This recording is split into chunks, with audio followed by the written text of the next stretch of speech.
Boa noite a todos. Meu nome é Edson. Eu venho tratar com vocês aqui nessa videoaula do conteúdo de domínios morfoclimáticos do Brasil, né, do território brasileiro,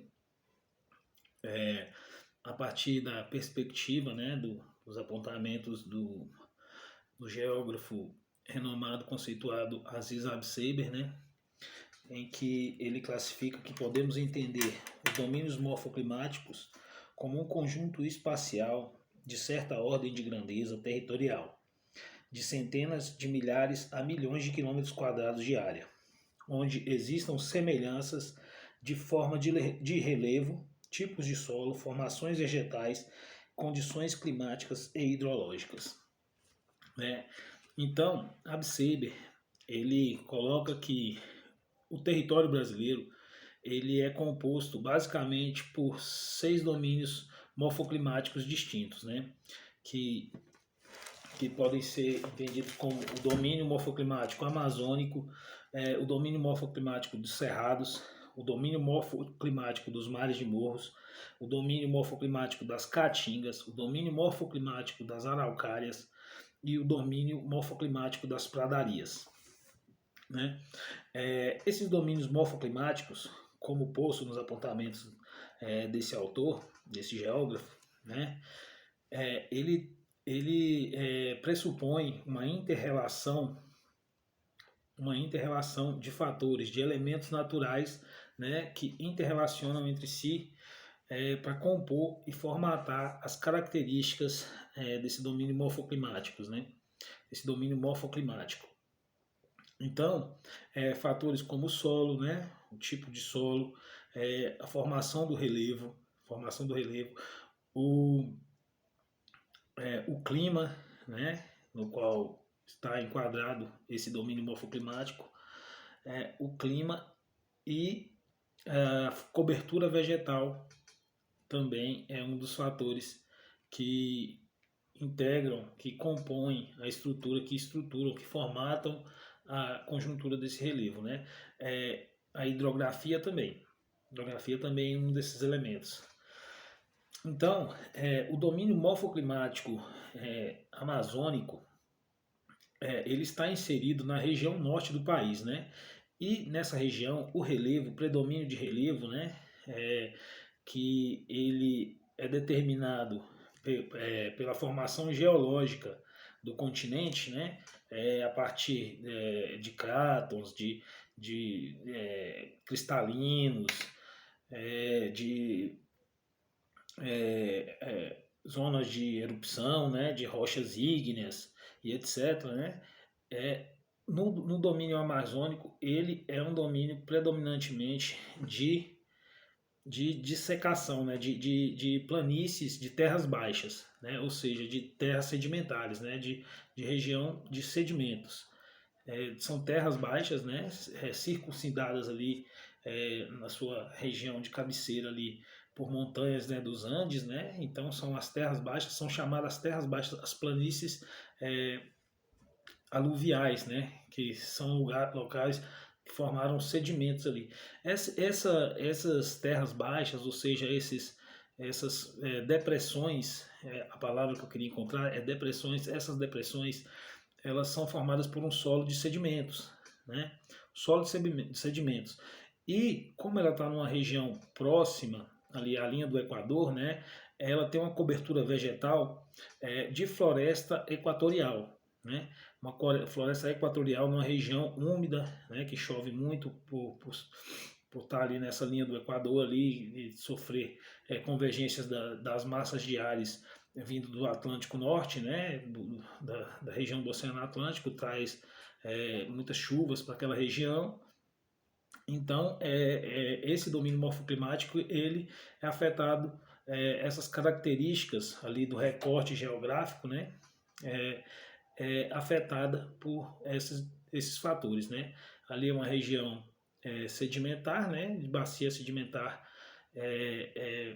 de terras baixas, né, que foi acumulando, né, com o passar dos milhões e milhares de anos, ele foi acumulando aqueles sedimentos ali, formatando aquele solo ali, aquele relevo de depressões, né, de terras baixas mesmo, né, de altimetrias baixas, e é coberto, né, por essa vegetação de floresta, né, floresta equatorial, uma floresta densa, né, uma floresta de árvores grandes, né, de árvores de grande porte, de dossel denso, né? Então esse domínio morfoclimático amazônico ele tem essas características que foram citadas, né, que eu acabei de citar, né? Então ele é influenciado também por esse clima, né? Clima úmido, né? Tropical úmido, clima equatorial úmido, né? Que ele está ali próximo à linha do Equador, é uma área muito chuvosa, então ele tem essas características. Essas características definem o que o domínio morfoclimático amazônico. Por conseguinte, nós vamos passar ali para o domínio morfoclimático adjacente ao domínio amazônico, que está na região nordeste, que seria o domínio morfoclimático da Caatinga, né? Esse domínio morfoclimático ele é um domínio que ele pode ser considerado um domínio intermontano, né? Ou quer dizer isso? Ele está entre montanhas, né? Esse domínio uma extensão territorial que fica ali entre montanhas, né? Esse domínio ele é um domínio territorial composto por um solo raso, né? Um solo pobre em matéria orgânica, por ele apresentar uma cobertura vegetal de, de, de plantas xerófitas, né, da família das xerófitas, né, que são plantas adaptáveis a regiões de clima seco. Por esse domínio morfoclimático também, ele está inserido numa área, ali, numa zona de semiárido, né, de região de clima seco, de baixa pluviosidade. Então, apesar de ser um domínio morfoclimático composto por um solo basicamente pobre de matéria orgânica, ele é um solo rico em minerais, né? Por sua formação rochosa, geológica ali, ser composta por rochas do tipo de calcários, né? Então, as forças endógenas que moldam esses domínios morfoclimáticos, as forças exógenas que moldam esses domínios morfoclimáticos ali a partir das erosões causadas por ventos, por processos químicos, né? Da chuva, da temperatura, ele erode, né? Erode essas rochas ali com o decorrer de milhares e milhares de anos e vai depositando aqueles sedimentos nesses planaltos, essas planícies intermontanas, né? Que é o local de predomínio desse domínio morfoclimático. Subsequentemente, nós vamos tratar dos domínios dos cerrados, né? Que é um domínio poligonal que está ali no centro do território nacional, né? É onde a gente que mora aqui no estado do Goiás está inserido. Esse domínio morfoclimático é um domínio basicamente composto por latossolos, né? Solos de grande profundidade, porém é um solo pobre em minerais, né? Que são solos pobres em minerais por ele ser recoberto aí de uma vegetação, né, tem uma cobertura vegetal esparsa, né, intrinsecamente cerrado mesmo, a cobertura vegetal característica de árvores retorcidas, gramíneas, né? A vegetação é composta basicamente por arbustos, árvores de médio porte a pequeno porte, né? E esse domínio do cerrado, ele está inserido numa região geológica de planaltos, né? De planaltos. E essa vegetação, ela especificamente, ela está entre esses planaltos, né? Entre esses planaltos tem essas dissecações do cerrado ocorridos pelas redes hidrológicas, né? Pelos rios, pela água da chuva que vai dissecando o relevo ao longo de milhares de anos, vai formando esses vales, então essa cobertura vegetal que é formada basicamente pela caracterização de vegetação de cerrado e matas de galerias também, como põe Abseiber, né? Essas matas de galerias que se formam ali adjacente ao rio, que é bom que não se confunda com mata ciliar, que mata ciliar também compõe essas matas de galeria, mas a mata de galeria ela tem uma expressão maior dentro do espaço, né? Ela abrange uma área maior ali, uma área espacial maior, né?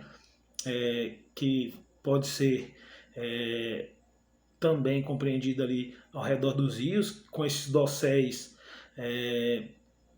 ciliares ali se entrelaçando, né, se transpondo ali o rio, formando basicamente uma galeria mesmo ali por baixo ali, né? Então, basicamente, o domínio morfoclimático ele é caracterizado por isso, né? Um relevo de planaltos, né, de grandes altitudes, né, referenciados ao nível do mar, com grandes mesas, né, em cima desses planaltos, grandes áreas planas em cima dessas serras, né, vamos dizer assim, né, e com essa vegetação específica, essa cobertura vegetal específica, né, o solo ele é predominantemente latossolos, né, formado por latossolos, né, também de solos de deposição, né, de deposição sofre os intemperismos, né, que sofreram no decorrer de milhares de anos e milhões de anos até, sofreram esses planaltos, né, com essa transformação da paisagem, transformação desse relevo, né, foram depositados desses solos, né, e então é um solo basicamente pobre em minerais, por ser devido a uma área ali composta basicamente por cristalinos, né? Formação rochosa de cristalinos. Então, esses solos sedimentares, essas deposições de terras, de solos aí, é caracterizado por uns solos pobres, né, em minerais. E por ter essa vegetação aí esparsa, né, de característica do cerrado mesmo, e ser uma região também que sofre a influência do clima, né, ser uma área aí que sofre a influência do clima intertropical, que tem duas estações climáticas bem definidas, que é uma estação seca e uma estação bastante chuvosa. Ocorre ali também a lixiviação, né, do solo, a retiração desses minerais, a lavagem basicamente desse solo, né, porque essa cobertura vegetal ela é esparsa, ela é longe uma das outras, né? As árvores, composto mais por gramíneas, é a chamada, denominada savana brasileira, né? Avançando um pouco mais, nós vamos falar dos domínios morfoclimáticos classificados por Abseiber, de mares de morros. Esses domínios, eles basicamente compõem a região leste do país, né?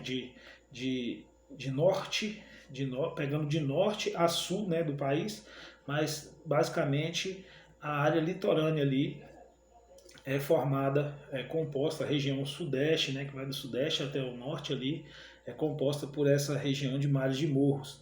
A cobertura vegetal que predomina nesse domínio morfoclimático é a de mata amazônica, né, é chamada assim de mares de morros ou como poço também de meias laranjas, né, porque é uma formação de relevo em forma de morros arredondados, né, mamelonares, e que compõe aí uma cadeia de montanhas aí que vai compõe aí a paisagem desse domínio morfoclimático aí. O clima que predomina nesse domínio morfoclimático também é o intertropical, né, que fica entre os trópicos ali, fica entre o Trópico de Câncer e a linha do Equador, é o denominado clima intertropical, sofre influência também marítima, né, do clima marítimo, né, das massas de áreas atlânticas, né, então sendo uma região chuvosa, é uma região bastante úmida, né, então traz essas características do domínio morfoclimático de mares de morros, né. Prosseguindo, né, nós temos aí mais para a região sul, chegando ali para o final do sudeste ali, depois de São Paulo, Rio de Janeiro ali, chegando já para o estado do Paraná, Santa Catarina ali, a gente vai ter, né, uma região ali, uma área do território brasileiro que vai ter um predomínio do domínio morfoclimático das araucárias, né, que basicamente é também uma região de montanhas, né, que compõe ali os finais ali dos mares de morros, mas é uma região também de grandes altitudes, que pode chegar a ter serras ali até 1.300 metros de altitude, né, em relação ao nível do mar, e essas serras, elas têm uma cobertura vegetal específica, né, que são as matas de araucária, hoje bastante devastadas, assim como a Mata Atlântica, né? A Mata Atlântica que apresenta hoje apenas 3% da sua mata original, né? Da sua mata nativa mesmo, né? Já foi bem degradada pela ação do homem, né? Não é diferente também com a cobertura vegetal ali que predominava a um período anterior no domínio morfoclimático das araucárias, né? O extrativismo ali, a degradação ambiental realmente praticamente extinguiu a cobertura vegetal específica ali das araucárias, né? Que são compostas ali basicamente por árvores de grande porte, né? Aciculifólicas, né? De formação de folhas finas, né? Em formato basicamente de agulhas, por se tratar de um domínio morfoclimático que sofre a interferência ali, a influência de massas de ar do Atlântico Sul, né, do polo, massa polar ártica, né, a massa de ar polar ártica ali do Atlântico Sul, então se caracterizando por ser uma região muito fria, né, então ter esse tipo de cobertura vegetal para se adaptar ali ao clima do local, dando essa característica ali para esse domínio morfoclimático, né? Então nós temos ali um relevo montanhoso também, né? Um solo formado basicamente por cristalinos também e cristalinos não, perdão, é um solo rico, né? O solo chamado solo de terras roxas ali nessa região ali, por se tratar de um solo de rochas oriundas, né, do período geológico ali, do derramamento de lavas vulcânicas, né? Então um solo muito fértil, muito propício aí para o cultivo, né, de determinadas culturas aí que o ser humano faz de utilização daquela região ali, do uso da terra dessa área aí, desse domínio morfoclimático. Então isso também levou à degradação aí e o extrativismo também corroborou aí com a praticamente extinção das espécies vegetais, né, da cobertura vegetal que é característica desse domínio morfoclimático. Dando continuidade mais ao sul ali, o extremo sul ali do país, ou seja, ali na região do estado do Rio Grande do Sul, né, nós temos o domínio morfoclimático, que é o sexto, né, segundo a classificação de Abseber, né, que define que o Brasil é composto por esses 6 domínios morfoclimáticos. Nós temos ali também o domínio morfoclimático de pradarias, né, que são basicamente os pampas gaúchos, né, os campos sulinos, assim chamados. Esse domínio morfoclimático ele é composto por um relevo plano, né, de terras baixas, né, predominantemente plano, um relevo predominantemente plano, com algumas colinas, né, pequenas colinas, pequenas montanhas distribuídas aí dentro desse domínio morfoclimático, compondo esse relevo aí. Essas pequenas colinas são as chamadas coxilhas, né, as coxilhas dos pampas gaúchos. A cobertura vegetal ali, né, que também tá ligada ali ao clima, né, que como já posto, né, o domínio morfoclimático ele pressupõe essa inter-relação ali de clima, de solo, né, relevo, cobertura vegetal, né, ação antrópica também, eu não tinha pontuado, mas também faz parte dessa inflexão que se faz sobre o domínio morfoclimático, né. Então, esse solo que compõe ali o domínio morfoclimático de pradarias é um solo predominantemente composto por arenito, né? Das suas formações geológicas, composto pelo tipo de rochas arenito. Né? Então, o que